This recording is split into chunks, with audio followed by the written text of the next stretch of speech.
Janagalam news కి స్వాగతం. అందరికీ నమస్కారం. గుంటకల్ పట్టణంలో అరబిక్ ఉర్దూ స్కూలు ప్రాంతంలో దాదాపుగా ఉర్దూ స్కూల్ వాళ్ళ ప్రాంతం దాదాపుగా 2 ఎకరాల ప్రాంతంలో ఆ రోజు ఉర్దూ స్కూల్ నడిపేటప్పుడు వాళ్ళు మైనారిటీ ముస్లిం సోదరులందరూ కూడా ఆ రోజు గత ప్రభుత్వం 14లో నారా చంద్రబాబు నాయుడు గారు ముఖ్యమంత్రి అయిన తర్వాత మాకి ఉర్దూ కాలేజ్ కావాలని చెప్పి ముస్లిం సోదరులందరూ అడిగినప్పుడు ముఖ్యమంత్రి గారి చలువతో నారా చంద్రబాబు నాయుడు గారు ముఖ్యమంత్రి గారు ఉన్నప్పుడు 14లో ఆయన స్పందించి ఆ రోజుల్లో ఈ స్కూల్ని ఎయిడెడ్ కాలేజీగా ప్రకటించిన తర్వాత ముఖ్యమంత్రి గారి సెలవుతో దాదాపుగా 6 కోట్ల చిల్లర పైచిలక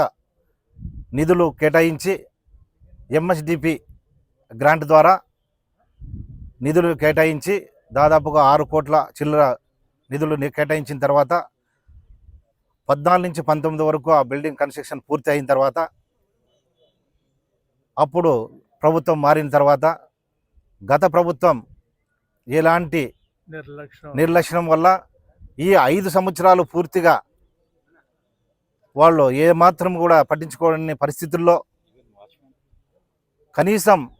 ఆ బిల్డింగ్ హ్యాండ్ ఓవర్ కూడా చేసుకునే పరిస్థితుల్లో లేకుండా గత ప్రభుత్వం తర్వాత కూడా దానికి ఒక వాచ్మ్యాన్ కూడా కేటాయించుకోకుండా అట్లే శిథిల వ్యవస్థలో నిలిచిపోయిన తర్వాత దాదాపుగా బిల్డింగ్ పూర్తి అన్ని సౌకర్యాలు పూర్తి అయిన తర్వాత కూడా దాన్ని హ్యాండ్ ఓవర్ చేసుకోలేని పరిస్థితుల్లో మన 5 సంవత్సరాల కాలం అట్లే వృధాగా అయిపోయింది వైసీపీ ప్రభుత్వం. తర్వాత తెలుగుదేశం ప్రభుత్వం నారా చంద్రబాబు నాయుడు గారు మళ్ళీ ముఖ్యమంత్రి అయిన తర్వాత గుంటకల్ నియోజకవర్గానికి ఒక ఎమ్మెల్యేగా గుమ్మనూరు జయరామన్ గారు వచ్చిన తర్వాత ఎలక్షన్లో మైనార్టీ ముస్లిం సోదరులందరూ కూడా వాళ్ళు అడగడం జరిగింది. అన్న గత ప్రభుత్వం నారా చంద్రబాబు నాయుడు గారు 14లో ముఖ్యమంత్రి అయిన తర్వాత మా మైనార్టీ ముస్లిం సోదరులకి మేము అడిగినట్టుగా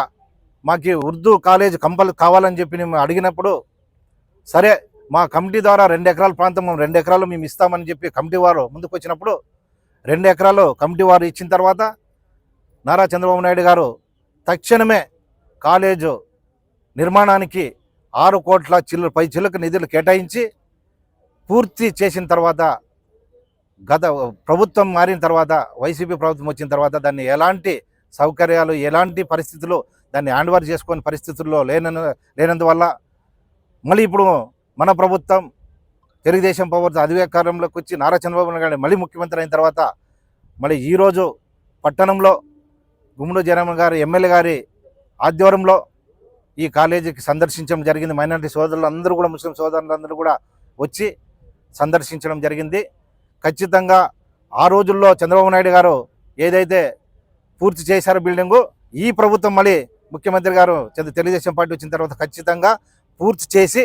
ఏదైనా అవకతవకలు ఏమైనా పెండింగ్ ఏమన్నా ఈ బిల్డింగ్కి ఏమైనా పెండింగ్ ఉన్నా కూడా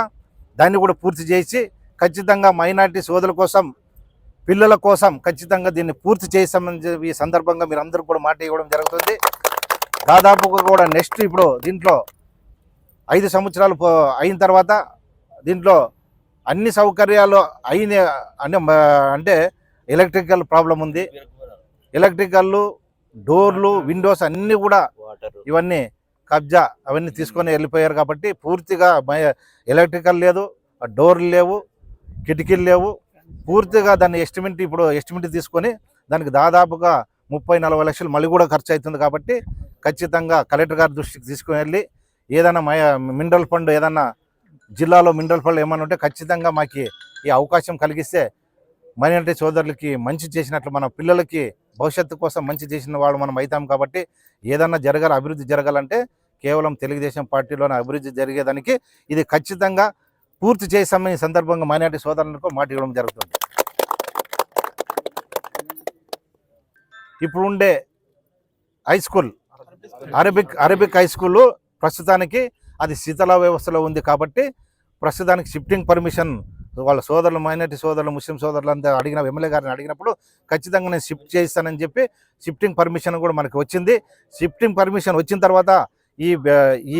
బిల్డింగ్లో కొన్ని ఎలక్ట్రికల్ ప్రాబ్లం ఉంది వల్ల ఆ డోర్లు అవన్నీ రిపేర్ చేసి తక్షణమే